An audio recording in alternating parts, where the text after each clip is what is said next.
Hi everyone, very good morning.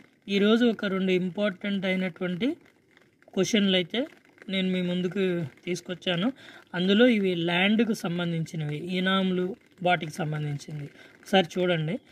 ధార్మిక దేవాదాయ సంస్థలకు ఇచ్చిన ఇనాం భూములను తిరిగి స్వాధీనం చేసుకునే అధికారం ఎవరికి ఉంది? ఇది ఒక క్వశ్చన్.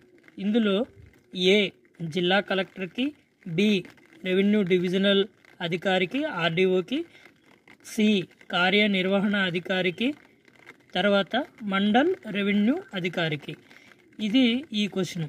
ఒకసారి మళ్ళీ చదువుతాను చూడండి. ధార్మిక దేవాదాయ సంస్థలకు ఇచ్చినటువంటి ఇనాం భూములను తిరిగి స్వాధీనం చేసుకునేటువంటి అధికారం ఎవరికి ఉంది? జిల్లా కలెక్టర్కి, రెవెన్యూ డివిజనల్ అధికారికి, కార్యనిర్వహణ అధికారికి, మండల్ రెవెన్యూ అధికారికి. అదొకటి అనుకుంటే ఇంకొకటి ఇంపార్టెంట్ నేను సెక్షన్ ఒకటి తీసుకొచ్చాను, అదొకటి చూడండి. ధార్మిక మత ధర్మాదాయ సంస్థల యొక్క భూములపై అతిక్రమణ మరియు అతిక్రమణ యొక్క తొలగింపు సంబంధించినటువంటి సెక్షన్ ఏంటి?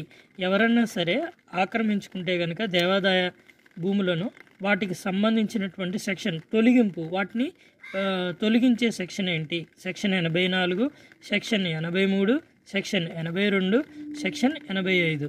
వీటిలో మీకు తెలిసిన ఆన్సర్ని అయితే పెట్టండి. నేను కింద కామెంట్లో ఆన్సర్ని పింక్ చేస్తాను ఒక 6 hours తర్వాత.